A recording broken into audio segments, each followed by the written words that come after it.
वक्फ संशोधन बिल का मामला काफी पहले से चर्चा में है। जेपीसी की रिपोर्ट के बाद इस पर लगातार विपक्ष का विरोध सामने आता रहा है, जबकि सरकार इसे जरूरी बताती रही है। ऐसे में आज का दूसरा सवाल भी इसी से जुड़ा हुआ है कि वक्फ संशोधन बिल पेश करने की जरूरत क्यों हुई। जाहिर है कि इसके लिए हमें 1954 में बने वक्फ एक्ट के बारे में जानना होगा, जिससे ये पता चल पाएगा कि इसका आखिर मकसद क्या था।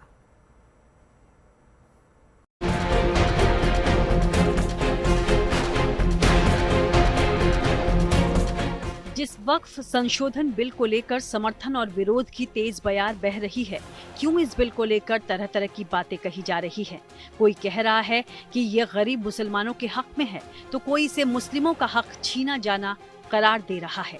आखिर उसका इतिहास क्या है, ये जानना भी जरूरी है।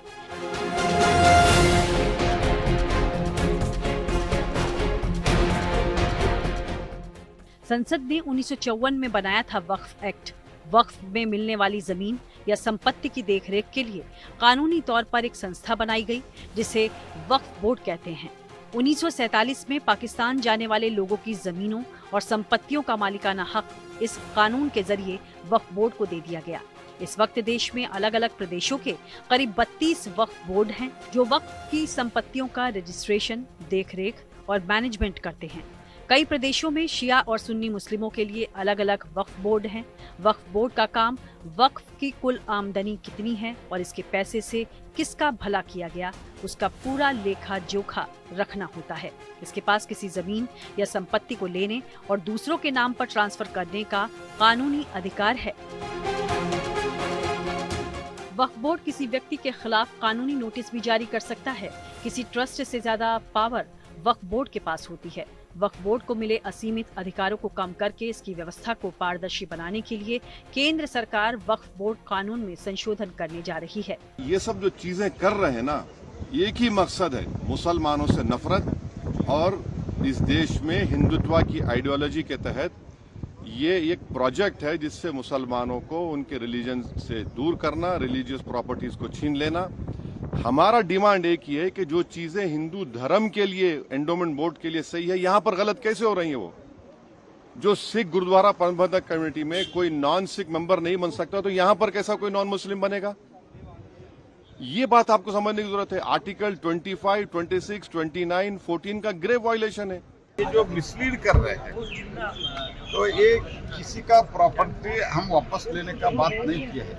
इससे पहले भी मैं एक इंसिडेंट कहा था, एक मुस्लिम व्यक्ति का मेरे कॉन्स्टिट्यूएंसी के बगल में ही, just to adjust to my constituency, एक मुस्लिम व्यक्ति का प्रॉपर्टी वक्फ करके वो खरीदने के 60 इयर्स के बाद, 60 साल के बाद उनका प्रॉपर्टी कर दिया है। एक चालुक्य के समय पे, मीन्स 17th 18th सेंचुरी के समय पे जो एक मंदिर बनाया था, वो मंदिर वक्फ हो गया है।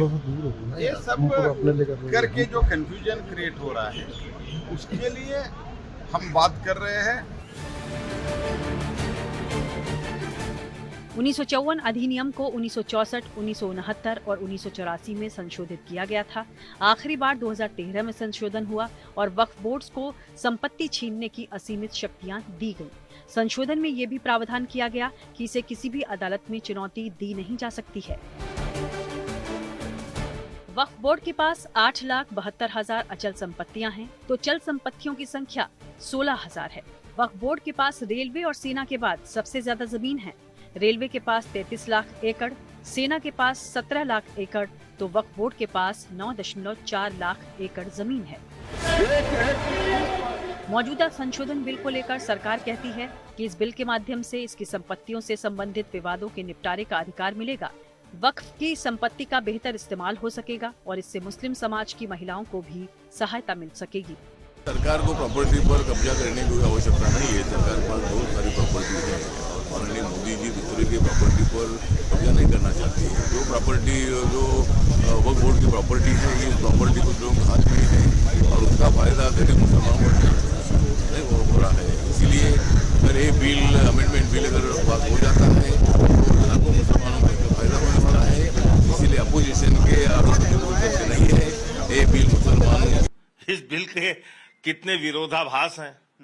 भारतीय जनता पार्टी का कितना बड़ा दोहरा चरित्र है मैं आपको बताता हूं। इन्होंने 2009 में अपना एक मैनिफेस्टो जारी किया था। ये है बीजेपी का मैनिफेस्टो 2009 का, और इस मैनिफेस्टो में इन्होंने लिखा था, ये कह रहे हैं अनाधिकृत रूप से जिन वक्फ संपत्तियों पे कब्जा हो गया है उसको हम हटाने के लिए काम करेंगे, और जो रहमान कमेटी की रिकमेंडेशंस है उसको अपने तरीके से उसके बारे में एग्जामिन करके और उस पर हम काम करेंगे। ये बीजेपी का दोहरा चरित्र है, देश के लोगों को पता होना चाहिए। ये अनाधिकृत संपत्तियों पे कब्जा हटवाने की वकालत कर रहे थे 2009 में। वक्फ संशोधन बिल के समर्थन और विरोध में अपनी अपनी दलीलें हैं, लेकिन सवाल ये कि संसद से संशोधन पास होने के बाद अब क्या होगा। वक्फ की किसी संपत्ति विवाद को लेकर हाईकोर्ट जाना संभव होगा, जबकि अभी तक वक्फ ट्रिब्यूनल का फैसला ही आखिरी माना जाता है। दान किए बगैर किसी संपत्ति पर वक्फ अपना अधिकार जता नहीं पाएगा, जबकि अभी दावे के साथ ही कोई भी संपत्ति वक्फ के अधिकार में हो जाती है। वक्फ बोर्ड में महिला और दूसरे धर्म से 2 सदस्य होंगे, जो कि अभी तक नहीं होते हैं। इसके अलावा कलेक्टर के पास वक्फ की संपत्ति का सर्वेक्षण करने के साथ ही संपत्ति निर्धारण का अधिकार भी उन्हें होगा। इस वक्फ संशोधन बिल को लेकर सियासी घमासान छिड़ा हुआ है। सरकार इसे मुस्लिमों के हित में बता रही है, तो विपक्ष इसे मुस्लिमों के साथ नाइंसाफी बताते हुए बीजेपी समेत एनडीए के घटक दलों पर हमलावर है। अब नजरें कल लोकसभा में बिल के पेश होने पर टिकी हैं। जाहिर है तब भी इस मुद्दे पर सियासी तकरार देखने को मिलेगा।